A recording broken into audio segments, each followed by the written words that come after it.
Okey, Assalamualaikum dan selamat sejahtera. So, pada kali ini kita akan membincangkan praktis formatif 5.1 fizik tingkatan 5 bab 5 iaitu elektronik. Okey, so soalan pertama, apakah yang dimaksudkan dengan pancaran termion dan sinar katod? Okey. So kalau kita masih ingat pancaran termion dia berlaku di sini. Okay. So ini adalah tube Maltese. Okay. So dekat sini ini adalah pancaran termion. Okay. So ini adalah sinar katod. Ni sinar katod. Okay. So sinar katod ni dihasilkan daripada termion emission lah, iaitu di kawasan filament ni. Nah, filament ni adalah filament tungsten.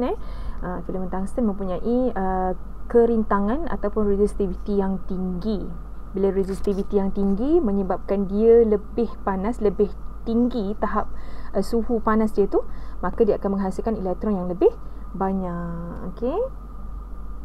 So pancaran termion maksud nyatakan maksud pancaran termion. Pancaran termion ialah pancaran elektron lah. Okey. So pancaran elektron is actually an electron. Pancaran elektron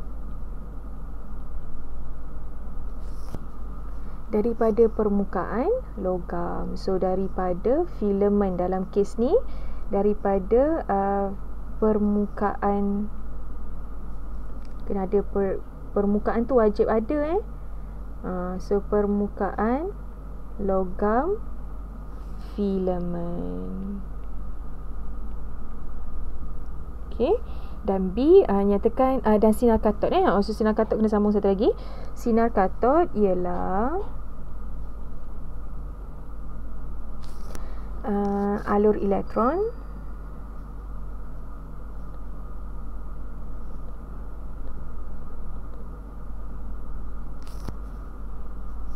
yang berkelajuan tinggi.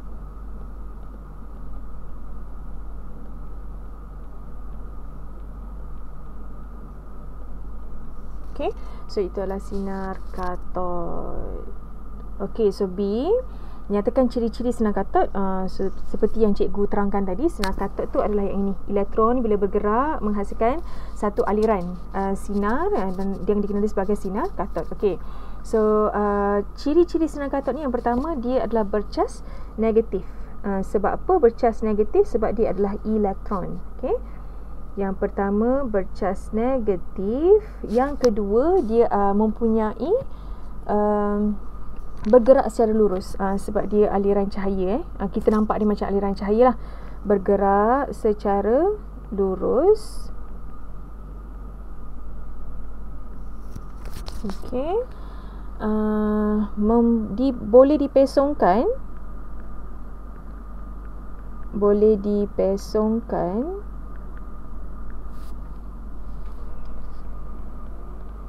oleh magnet. Dan kalau siapa ingat eksperimen ini, dia mempunyai ciri fizik lah, iaitu bila bergerak menghasilkan momentum.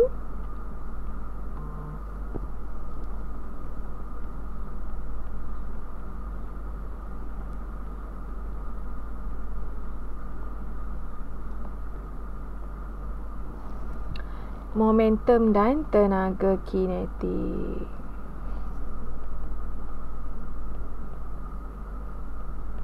Okey, tenaga kinetik. Okey, next adalah soalan kedua. Nyatakan fungsi komponen tiub sinar katod yang berikut. Yang pertama, filament panas. Yang kedua, katod. Ketiga, anode. Dan screen pendaflor. Okey, so yang ni dia nak tahu semua ciri yang berada dalam tiub Maltese tu.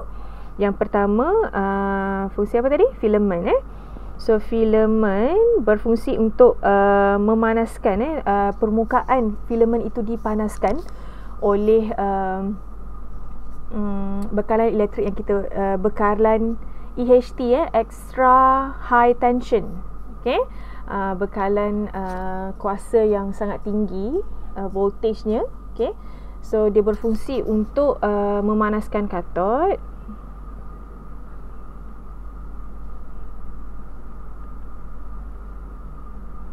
memanaskan katod. Yang kedua apa tadi? Yang kedua adalah katod. Okey, yang kedua adalah katod. Apa fungsi katod? Adalah untuk menghasilkan pancaran elektron. Okey, menghasilkan pancaran.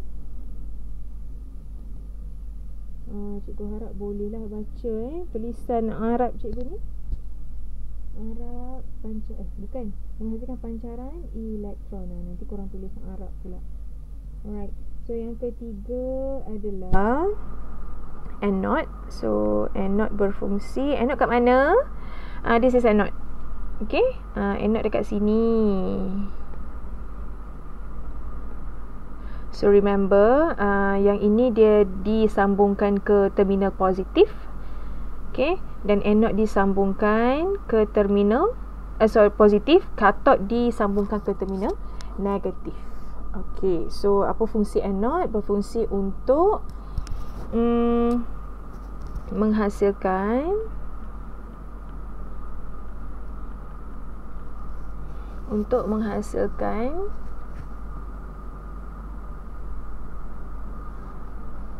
beza upaya bagi mencutkan. Alamak, boleh baca tak ni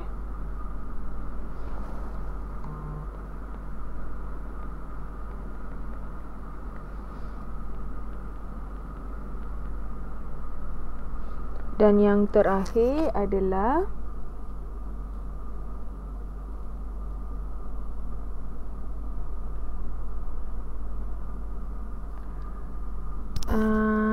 fungsi apa yang terakhir ni? Screen pendaflow.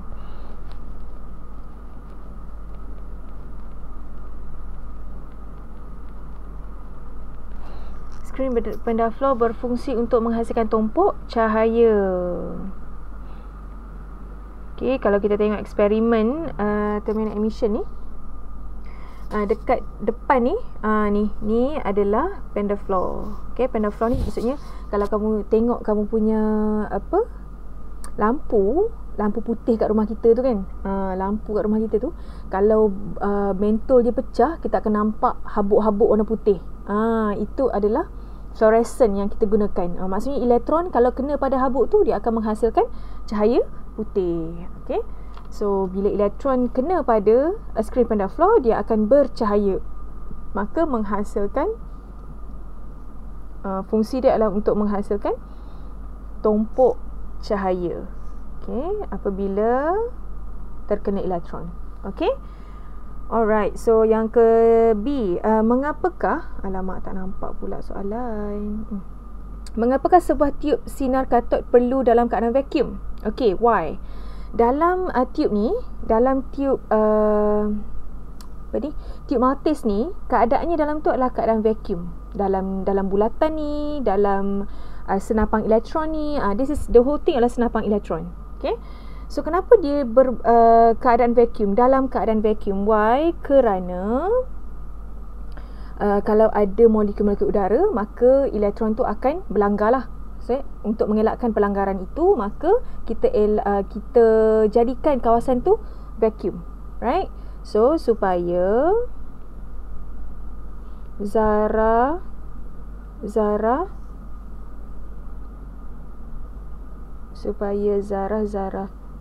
udara tidak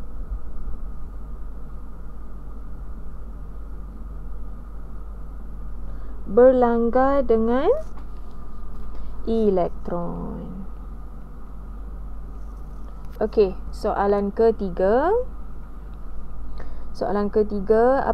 Apabila alur elektron bergerak dari katod ke anod dalam sebuah tiub, nyatakan gerakan alur elektron. Saya tak nampak ni.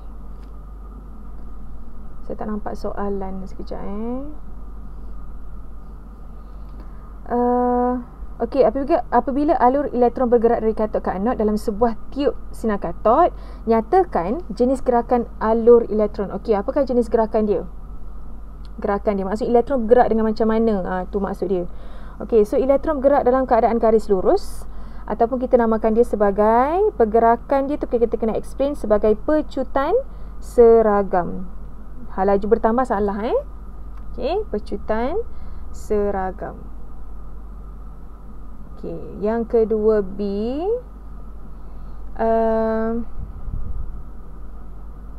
penukaran jenis-jenis tenaga yang berlaku. Okey, so kita panaskan dia. Yang pertama adalah tenaga keupayaan elektrik lah. Okey, dan bertukar kepada tenaga kinetik, sebab dengan kita panaskan permukaan filament tadi, kita akan menghasilkan elektron. Elektron itu dipecutkan. Pecutan itu adalah tenaga kinetik. So daripada tenaga keupayaan elektron, tenaga keupayaan elektrik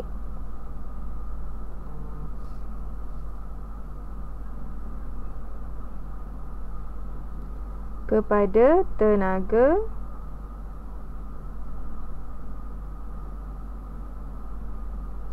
kinetik. Okey, seterusnya adalah soalan C. Hubungan antara voltan bekalan kuasa dengan laju elektron. Okey, yang ini dia tanya formula apa? Okey, so kalau kamu masih ingat, formula yang berkaitan adalah EV sama dengan half mv squared. Okey, EV ni apa? Ini adalah tenaga keupayaan elektrik. Tenaga keupayaan elektrik. Tenaga elektrik lah. Tenaga elektrik itu menghasilkan pecutan elektron, maka ini adalah tenaga kinetik. Sebab elektron tadi memecut, maka dia bergerak. Bila benda bergerak, mesti ada tenaga kinetik. Okey. Soalan last.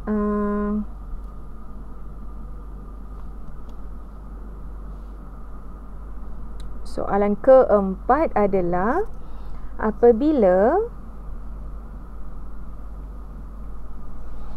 bekalan kuasa VLT, voltan lampau tinggi 800 volt disambungkan merentasi katot dan anod, berapakah laju elektron itu? Apakah kesan ke atas laju itu? Okey, again, bila disambungkan VLT ni adalah tenaga elektrik, tenaga keupayaan elektrik kita panggil So tenaga keupayaan elektrik diberi oleh E darab V, dan dia ditukarkan kepada pergerakan elektron memecut maka tenaga itu ditukarkan kepada tenaga kinetik, maka bersamaan dengan half mv squared. Kenapa sama dengan? Sebab ini adalah prinsip keabadian tenaga. Okey, so dia bertukar daripada tenaga keupayaan elektrik kepada tenaga kinetik.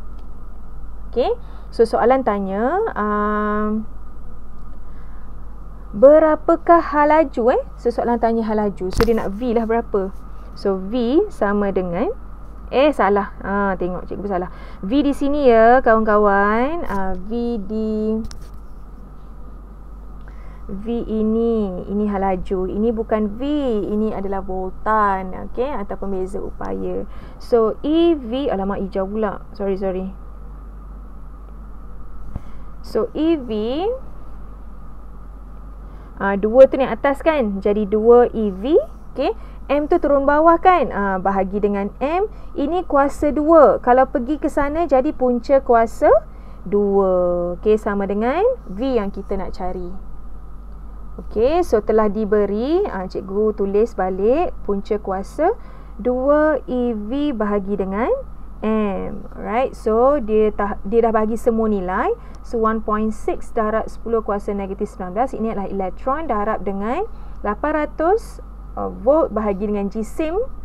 Elektron adalah 9.1 darab 10 kuasa negatif 31. Tekan mesin kira-kira. Jawapan dia cikgu dah kira 1.68 darab 10 kuasa 7 meter per saat ya. Jangan lupa. Right, so this is final answer. Not yet, sebab ada satu lagi soalan. Apakah kesan ke atas laju elektron jika beza keupayaan digandakan sebanyak 4 kali? Okey, bila 4 kali, tengok pada perkaitan dia menggunakan punca kuasa 2. Right, punca kuasa 2. Kalau 4, punca kuasa 2 bagi 4 adalah 2. Maka jawapan dia adalah laju elektron akan bertambah 2 kali ganda. bertambah 2 kali ganda. Tulis ayat penuh ya. Cikgu tak apa, cikgu tak exam. Gitu. Okey, itu saja. Sebarang komen, boleh komen di ruangan komen. Okey, selamat belajar. Terima kasih.